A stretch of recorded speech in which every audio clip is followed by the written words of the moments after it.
Paris, 12e arrondissement. C'est devant la paroisse de l'Immaculée Conception que la famille Melin s'est réunie. C'est un grand jour pour Héloïse. Ses parents ont décidé de la baptiser.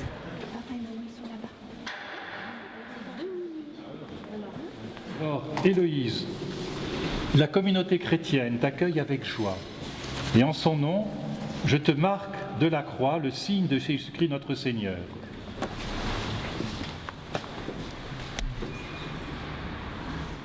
Mais pour ce grand moment, elle n'aura pas le droit à un prêtre. Ce dimanche, aucun n'était disponible. C'est donc Jean-Pierre, 71 ans, ancien scientifique, qui officie. Ce civil est ce que l'on appelle un diacre. Contrairement au prêtre, Jean-Pierre n'a pas entièrement voué sa vie à Dieu. Mais il a le droit de célébrer quelques cérémonies, comme les funérailles et les baptêmes. Par le sacrement du baptême, l'enfant que vous présentez va recevoir l'amour de Dieu, une vie nouvelle. Il va naître de l'eau et de l'Esprit Saint. Je te baptise au nom du Père et du Fils et du Saint-Esprit. En plus de pouvoir porter la soutane, il a un autre privilège. Vous voyez, il est en train d'éteindre là. Une personne l'aide à ranger après la cérémonie. Voilà. Alors ça, où est-ce que je le mets déjà? Je sais jamais. Dans le plat. Ah bon. Ce n'est pas l'intendante, mais Reine, sa femme. Voilà, on éteint un peu toutes les lumières. Je suis marié et En 73, 1973. ça existe depuis longtemps, c'est une possibilité. Les laïcs, c'est pas un peu l'avenir. Ils vont peut-être pas remplacer les prêtres de Oh, non. demain, mais on a besoin de nos prêtres pour vous. Oui. Oui, les prêtres, c'est quelques Le diacre ne personnages remplacera pas irremplaçables. le prêtre. Hein. Ce sont deux missions complémentaires, deux missions différentes, deux missions complémentaires. Donc, il ne faut pas trop raisonner en se disant si on ordonne plus de diacres, ça va résoudre les problèmes de l'Église et des vocations. C'est pas, je ne crois pas. Comme Jean-Pierre, 2500 diacres assurent le quotidien de l'Église. Une situation de plus en plus commune. Car en France, les prêtres sont de moins en moins nombreux. Il y a 50 ans, ils étaient plus de 45 000.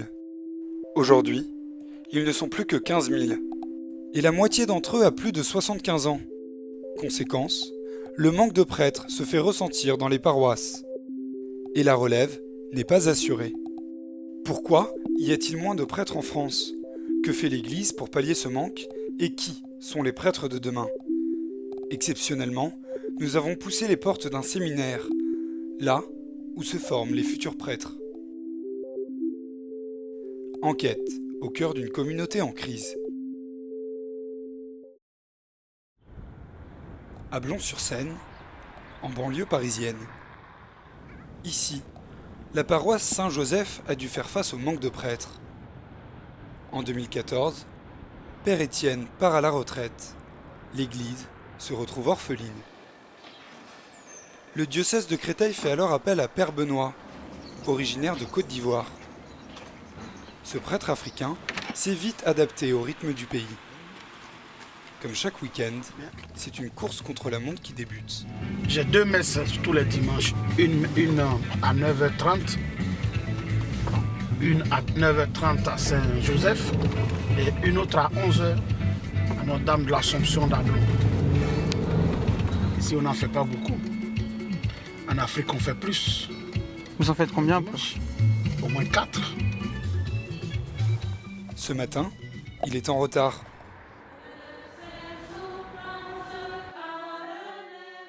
Père Benoît a peu de temps pour se préparer et commencer une messe pleine de conviction. Joseph, fils de David, ne crains pas de prendre chez toi ton épouse, puisque l'enfant qui est engendré en elle vient de l'Esprit Saint. Voilà donc la parole que l'on dit à notre monsieur Joseph. Après un sermon express, ce natif d'Abidjan s'éclipse rapidement pour la seconde étape. Retour à Ablon. Pour lui, enchaîner les messes n'est plus un défi. C'est ce rythme soutenu que les prêtres âgés ne peuvent pas assumer. Et dans sa paroisse, c'est plus de 50 personnes qui viennent chaque dimanche assister à son show. Le double par rapport à son arrivée en mars 2014. Et aujourd'hui, avec nos enfants ici présents, nous allons essayer de voir comment nous pouvons vivre ces deux mots, veiller et tenir bon. Il a dit que l'enfant va mettre son bras sur le trou où la vipère dort. Donc si l'enfant met la main, qu'est-ce qui va arriver à l'enfant? La vipère va faire comment? Il va le mordre. Mais Isaïe nous dit non, il ne va pas le mordre. La vipère ne va pas mordre l'enfant. À la fin, il est remercié comme une vedette.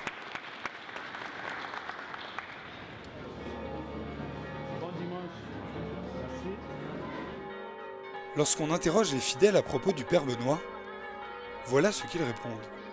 Il nous réveille, hein. Il a une voix qui nous réveille. Si on veut partir dans nos pensées, tout de suite, sa voix nous rattrape et nous met en questionnement. Voilà. Il a révolutionné l'église d'Ablon. Vous trouvez? Ah oui. Mais depuis qu'il est là, il y a du monde. Hein. Bon, quand on a eu notre curé, monsieur le Père Benoît, on a pu avoir la messe le mardi, le jeudi, la messe de malade, ouais, et puis il amène les jeunes, il pousse les jeunes à venir. Chaque fois qu'il y a des jeunes, venez à la messe. Il a une parole, il réveille la foi. Après ce marathon, un petit événement se prépare chez Père Benoît. Sa nièce, Marie-Jeanne, a préparé un plat local pour la venue des invités. Envoie ta bénédiction sur chacun de nous, sur le nom du Père, du Fils et du Saint-Esprit. Amen. Bon appétit. À table, la nostalgie gagne Père Benoît et le pousse à comparer la foi entre son pays natal et son pays adoptif. La participation en Afrique, elle est différente de la participation de la messe ici. C'est quoi? Quelle est sa différence exactement? Côté animation, côté chant, côté participation active. Les jeunes sont là-dedans, ils sont imprégnés, ils s'expriment. Ils expriment leur foi, ils expriment leur joie de vivre. Quand j'étais déjà à l'école primaire, en voyant les prêtres vivre, tout de suite je me suis dit, mais pourquoi ils ne peuvent pas être comme ceux-là? Au fur et à mesure, je les nourris, je les protégé, mes parents m'ont aidé. L'exemple du Père Benoît est un modèle de réussite pour l'Église. Comme lui, 1600 prêtres étrangers sont en renfort sur le territoire français. Parmi eux, 1200 viennent d'Afrique. Mais comment sont-ils formés à leur arrivée en France? Pour le savoir, direction Lisieux, en Normandie. C'est au centre d'accueil L'Ermitage que se tient un stage un peu particulier. 40 prêtres étrangers suivent la semaine d'intégration Welcome 2017. Le but, préparer ces missionnaires à intégrer les paroisses françaises. Cet après-midi, sœur Marie-Laure de Ness leur explique les mutations de l'Église en France. Le défi pour nous, c'est d'être assez audacieux pour imaginer, pour se laisser déplacer par rapport au schéma qui était celui de l'Église un peu traditionnelle. Ces défis-là qui sont les nôtres, c'est aussi nos chances.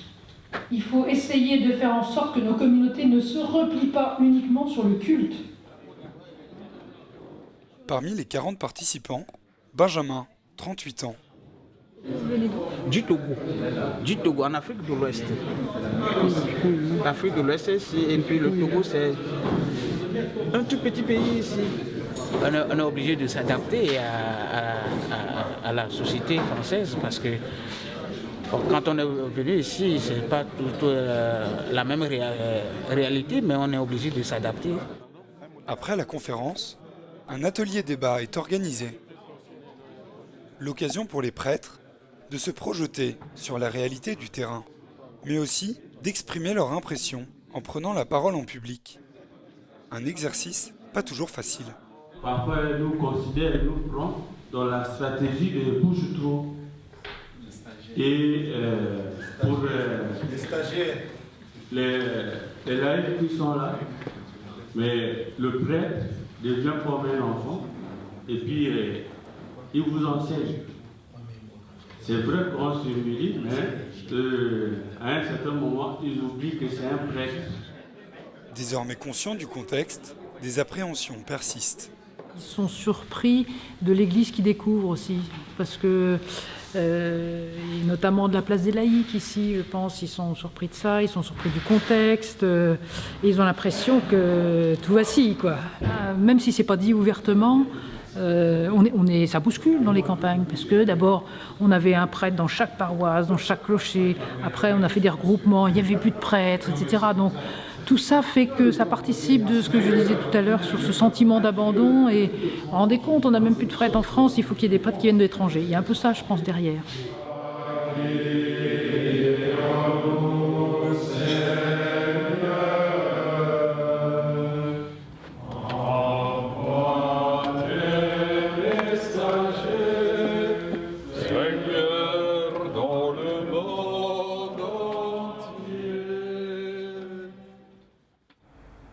Au petit matin, la semaine d'intégration se termine. C'est l'heure du bilan pour Benjamin. On a une autre idée de la France, maintenant qu'on connaît la France par la session, et on a une autre idée et on est conscient de ce qui nous attend. C'est la première fois que vous êtes confronté à un froid pareil? Ah oui. Je vous ai dit que c'est la première fois que je suis venu en France, en Europe. Je n'ai jamais connu un tel froid. C'est la première fois. Benjamin aura le temps de s'acclimater. Il est appelé pour 3 ans dans l'est de la France, à Voie-Vacon. D'un pays missionnaire, la France est devenue un territoire à réévangéliser. Les prêtres étrangers ne sont pourtant qu'une solution à court terme. Comment l'Église anticipe leur départ? Réponse: à Paris.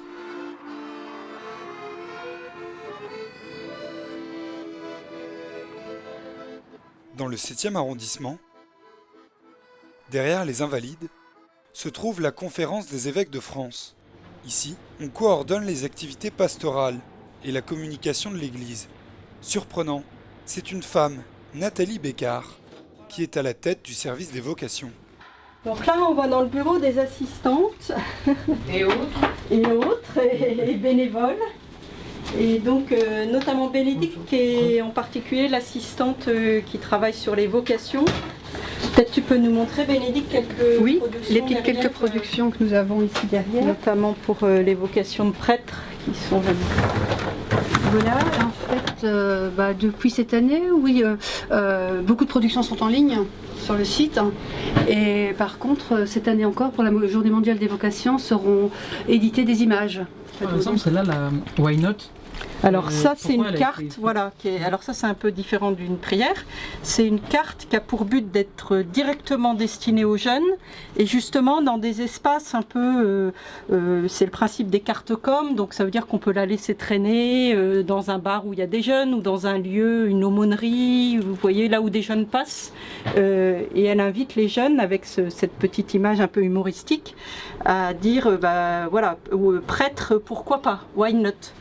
Pourquoi pas moi? Une stratégie de communication moderne pour contraster avec une image vieillotte de l'Église. Voilà, donc ça c'est un des outils d'animation. On va aller le tester auprès de Charles. Direction un service clé, tenu par 2 jeunes, celui des réseaux sociaux. Alors Charles, on a besoin d'un mannequin pour le Mannequin Challenge pour tester notre outil d'animation. Donc... C'est quoi, veux-tu devenir prêtre derrière? Ouais. Dans le choix de la campagne qu'on a faite avec cette image, on a joué à la fois sur un élément relativement classique qui est le col romain. Ça marche bien parce que c'est un côté clin d'œil. Donc peut-être Charles, tu peux nous dire les sites que tu gères, qui peuvent aider les jeunes justement. On a le blog Jeune Catho qui est vraiment à destination des jeunes directement, sur lequel on a différents contributeurs, à la fois des jeunes prêtres, des jeunes religieuses, des laïcs, des jeunes qui partent en volontariat par exemple sur engagement. Ensuite de prendre contact avec un prêtre. Je pense que pour des jeunes qui se posent des questions aujourd'hui, ils iront effectivement dans un premier temps plus facilement sur le net et seront susceptibles de tomber sur ces articles et ensuite de prendre contact avec un prêtre. Première femme directrice, depuis 5 ans elle redouble d'imagination pour recruter des prêtres. Voilà, donc là c'est mon bureau. comme directrice du service national pour l'évangélisation des jeunes et pour les vocations. Avant moi, ça a toujours été un prêtre. Comme femme et religieuse, j'ai à cœur que des jeunes deviennent prêtres. En nombre absolu, si on regarde les chiffres, il y a moins de prêtres. Mais comme on est effectivement, même si c'est en train de changer, il y a une baisse du nombre de catholiques pratiquants, structurellement il y a une baisse du nombre de prêtres. Les prêtres, ils ne sortent pas de nulle part. D'ailleurs, le pape François nous le rappelle, il dit les vocations, elles naissent de la bonne terre de communautés chrétiennes vivantes. Selon Nathalie, la crise des vocations est d'abord due à une crise de la foi en France. Malgré ce constat, ils sont une centaine, chaque année, à vouloir devenir prêtres. Nous quittons Paris pour nous rendre à Lyon. Deuxième ville de France. Sa place Bellecour, sa tour Crayon, et sur la colline de Fourvière, sa basilique. À quelques pas de là, le séminaire Saint-Irénée. Ancien couvent de Bonne Sœur, ce bâtiment de 5000 m² a été inauguré en 2010. La pièce principale, c'est sa chapelle.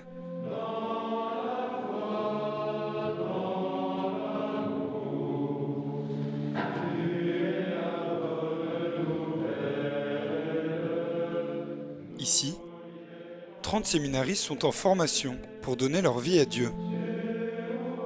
Une aventure censée durer 7 ans. Pourtant, 1 sur 2 s'arrêterait en cours de route. Une réalité que connaît bien Père Grégoire, supérieur du séminaire depuis 1 an. Responsable de l'emploi du temps, il est conscient que le programme est chargé. J'ai un examen de 4 heures qui n'était pas prévu, voilà, que j'ai rajouté. Le prof a été un peu...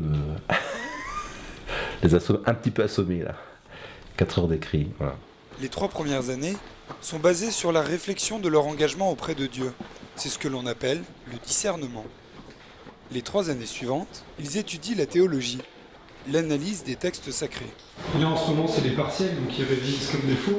Voilà, là en ce moment ils sont en pleine révision, donc c'est pour ça que j'ai plutôt parlé ici, puis on ira ensuite dans le scriptorium, mais je parlerai un petit peu moins. Donc le scriptorium, on appelle ça comme ça, c'est un lieu de travail. Alors les séminaristes peuvent travailler dans leur chambre ou ici, c'est comme ils veulent. Disons qu'ici il y a les usuels, il y a la bibliothèque, donc les pratiques.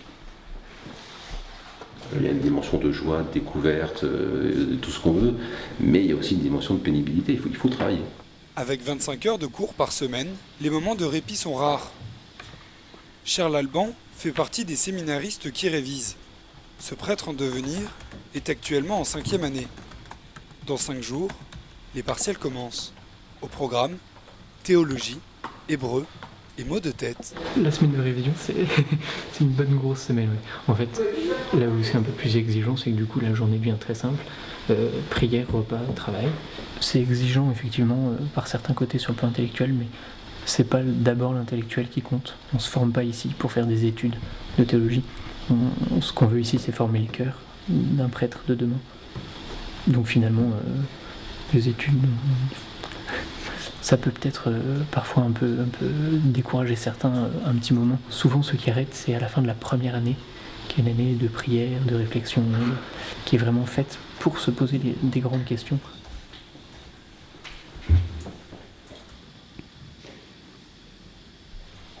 Pas question de brader la formation.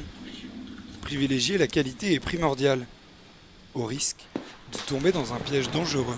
L'Église pourrait avoir la tentation d'avoir des prêtres, j'ai envie de dire low cost, pour justement pallier le manque de prêtres. Mais non, l'Église fait le choix de continuer à... on voit ce que ça donne 30 ans après, quand il y a des scandales de prêtres pédophiles. Hein. Donc non, ça serait catastrophique. Hein.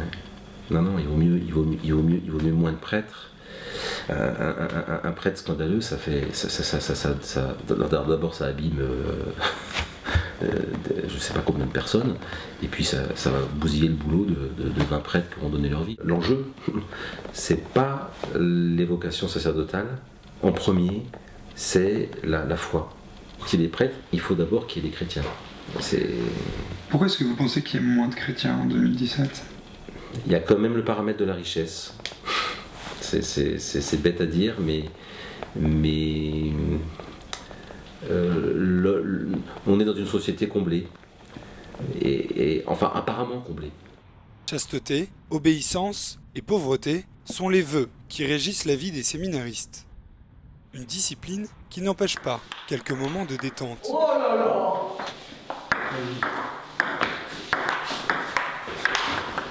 8, 3 pour nous. 5, 4.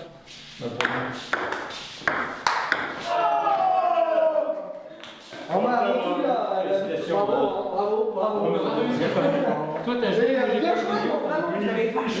Là, on a fait un grand moment de sport qui est vraiment. On a vu une équipe constituée avec mon partenaire. On a eu la joie de voir du jeu qui se donne, du jeu qui sait aussi se recevoir, je crois, hein, surtout sur la deuxième partie de la balle. Ouais, là, on a perdu, quoi, lamentablement. On passe tous un peu par réflexe ici, en disant avec un peu de chance, il y a du monde. Ils auront peut-être pas encore fini, on pourra peut-être se glisser dans la partie. Ça fait une bonne pause, quoi. En 5 minutes, on a fait une partie et ça change vraiment les idées. Oh là là. Le mardi, c'est un moment un peu spécial. À tour de rôle, ils doivent préparer le repas pour leurs frères. Ce soir, Charles Alban et De Corvée. Alors ce soir, on fait une petite soirée en petit groupe avec 5 autres séminaristes. Et je prépare une raclette, donc c'est une grosse cuisine. Pas le temps de s'attarder en cuisine. Au séminaire, on ne plaisante pas avec les horaires. C'est bientôt prêt? À mon avis, il faut encore 10-20 minutes. Ça devrait suffire. Je les laisserai dans l'eau chaude et puis comme on va prier 20 minutes, ça sera très bien, ça sera pile le temps qu'il faut. Je vais prendre le livre qui est là, ce qu'on appelle le bréviaire. Dedans, c'est un petit recueil. C'est un petit recueil de prières.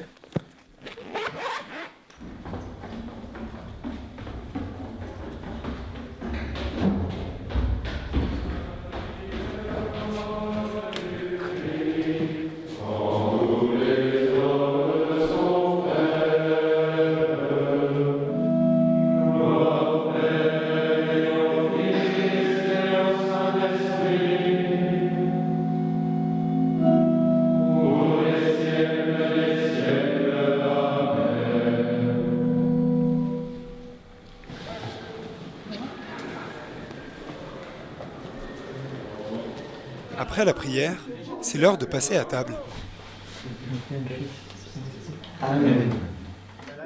À écouter leur discussion, on en oublierait presque qu'on est dans un séminaire.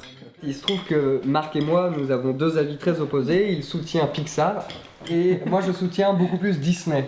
Et donc là, je reconnais que le dernier Disney est quand même pas très bon. Et donc voilà, je vais le voir pendant les vacances. Et c'est une victoire. Je lui donne cette petite satisfaction. Mais enfin, j'ai pas vu le dernier Pixar. Il n'est pas encore sorti, c'est pour ça.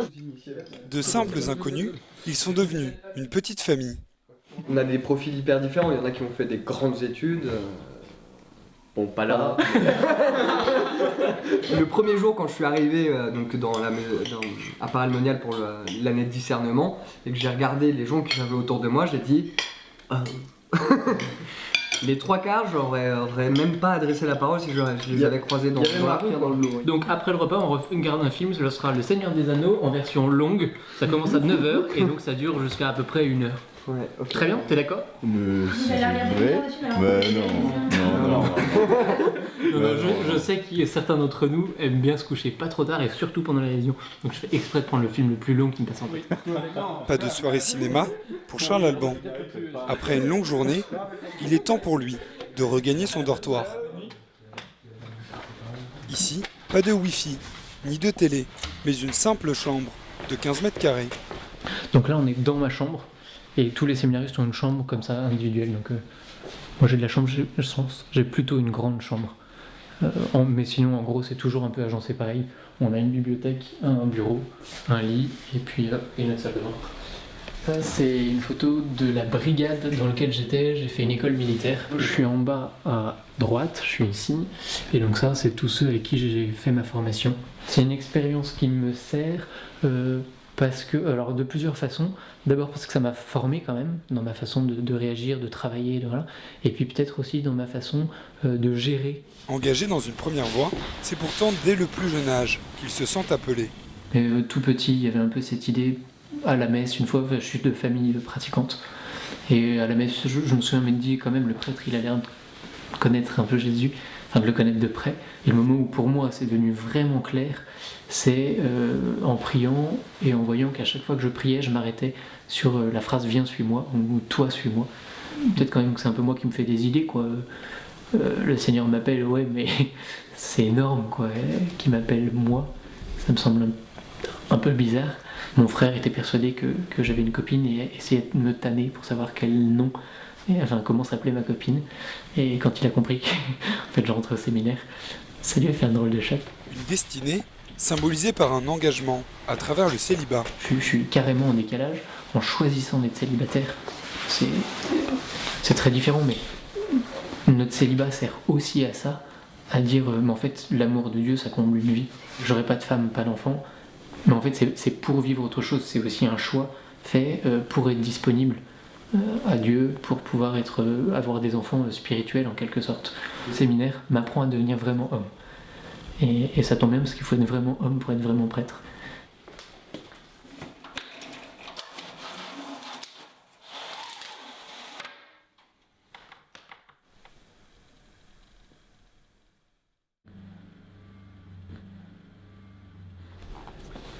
Comme tous les matins, la journée débute par un recueillement. 1 heure de prière personnelle, dans le silence, où les séminaristes confient leurs craintes au Seigneur. Un rituel que seule la moitié d'entre eux s'apprêtent à vivre jusqu'à la fin de leur vie.